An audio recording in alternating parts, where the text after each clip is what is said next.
Selamat datang kembali di sesi bedah sumber kita. Kali ini kita akan kupas satu ide yang lumayan menarik dari buku The Diary of the CEO karya Stephen Bartlett. Anda udah share sumbernya ya? Yap, buku yang lagi cukup banyak dibicarakan. Betul. Kita fokus ke pilar kedua buku ini, The Story. Dan lebih spesifik lagi nih, ke hukum ke-12. Judulnya aja udah bikin alis naik sebelah. Anda harus membuat orang kesal. You must piss people off. Iya, provokatif memang kedengarannya. Agak nekat ya? Nah, misi kita dalam beberapa menit ke depan ini simple. Kita coba bongkar kenapa sih menurut si penulis ini memancing reaksi bahkan yang negatif sekalipun itu dianggap jauh lebih oke daripada sikap, ya cuek bebek aja. Sikap indifference atau tidak peduli sama sekali itu ya. Tepat. Terutama kalau kita pengen pesan kita tuh beneran nyampe. Oke, yuk kita bedah bareng-bareng. Jadi, hukum ke-12 ini intinya nyuruh kita buat, yaitu tadi, bikin orang kesal. Tapi apa sih gagasan utamanya? Di sumbernya kan disebut ada prinsip tim pemasaran penulis. Buat orang merasakan sesuatu apapun itu. Maksudnya gimana nih?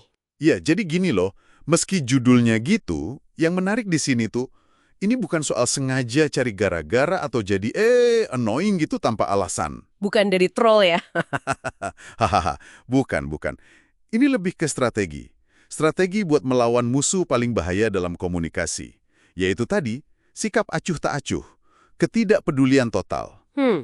Coba deh bayangin, kalau pesan kita atau merek kita itu datar aja, nggak nimbulin emosi apa-apa, mau itu seneng, kesel, setuju, nggak setuju, pokoknya datar.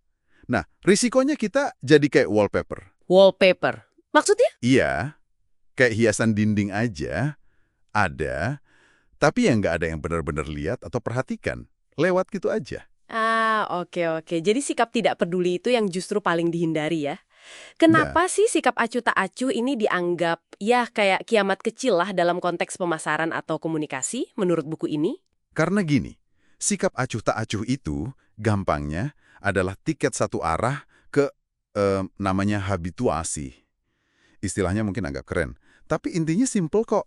Oke, habituasi. Otak kita ini kan secara alami dirancang buat nyaring hal-hal yang gitu-gitu aja. Monoton, terlalu sering diulang, nggak ada tantangannya. Mirip kalau kita lewat jalan yang sama tiap hari ke kantor kan? Iya, lama-lama nggak ngeh lagi lihat apa aja di jalan. Nah, persis. Pemandangannya jadi kayak nggak kelihatan lagi. Pesan yang terlalu aman, terlalu netral, terlalu sering didengar tanpa ada gregetnya, ya nasibnya sama. Maknanya hilang, dampaknya luntur, terus, ya diabaikan. Diabaikan ya? Betul. Sumber ini nekenin banget. Diabaikan itu hasil paling buruk buat siapapun yang pengen pesannya didengar. Makanya logikanya gini, mending dibenci sebagian orang tapi diingat, daripada nggak dianggap sama sekali sama semua orang.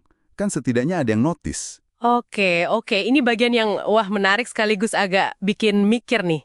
Jadi maksudnya punya pendirian yang jelas, punya suara yang khas gitu ya. Bahkan kalau itu bikin orang jadi terbelah, itu lebih efektif daripada main aman, nyoba-nyangin semua orang. Tepat sekali. Tapi bukannya ini riskan banget ya, bisa jadi bumerang gitu kan? Di mana coba batasnya antara mancing reaksi yang oke sama sekedar jadi ya kontroversial doang tapi nggak ada isinya? Nah, ini pertanyaan bagus banget. Dan ini penting ya buat digarisbawahi. Kuncinya memang bukan sekedar provokasi asal bunyi. Oke. Ini tentang gimana caranya pesan kita itu bisa nembus. Nembus kebisingan informasi, nembus kebiasaan orang buat nggak peduli sama hal yang biasa aja, punya suara yang khas, sudut pandang yang berani, atau cerita yang benar-benar nyentuh emosi. Nah, itu yang bikin orang berhenti sejenak. Berhenti dan perhatiin gitu ya? Iya, dan memperhatikan. Jadi bukan soal, ayo kita bikin orang marah, bukan itu intinya. Tapi lebih ke, ayo kita bikin sesuatu yang nggak mungkin diabaikan. Oke. Jadi nggak mungkin diabaikan. Betul. Kalau kita sambungin lagi nih ke pilar The Story di buku ini, hukum ini sebenarnya nguatin ide kalau cerita yang efektif, cerita yang nempel di kepala orang, itu seringkali butuh elemen gesekan. Sesuatu yang bikin dia unik, nggak datar. Gesekan ya, biar nggak mulus-mulus aja gitu. Iya, karena cerita yang terlalu mulus, terlalu aman, itu justru gampang banget dilupain orang. Masuk akal sih. Jadi ini soal keberanian buat nggak jadi biasa aja, mungkin. Bisa kasih contoh simpel nggak? Gimana prinsip ini kelihatan dalam praktek sehari-hari gitu? Tentu, tentu. Coba bayangin aja dua iklan deh. Iklan A pesannya berani banget, mungkin agak kontroversial dikit, terus jadi rame diomongin orang di online. Ada yang suka, ada yang nggak suka. Oke, iklan A yang berani. Terus ada iklan B. Pesannya standar banget, sopan, aman, pokoknya nggak nyinggung siapa-siapa lah. Yang main aman ya? Nah, seminggu kemudian nih, iklan mana yang kira-kira masih Anda ingat? Atau bahkan masih jadi bahan omongan? Kemungkinan besar iklan A kan? Iya juga ya. Yang B mungkin udah lupa sama sekali. Betul. Sekalipun mungkin kita nggak setuju sama pesannya iklan A, tapi dia berhasil nancep di pikiran kita. Sementara iklan B, karena terlalu halus, ya hilang aja dari radar. Intinya, memancing perasaan. Mau itu kagum, terinspirasi, nggak setuju, atau bahkan sedikit keganggu, itu lebih baik daripada nggak mancing perasaan sama sekali. Titik. Oke. Jadi kesimpulan dari hukum ke-12 ini kira-kira gini ya. Jangan takut buat punya warna sendiri.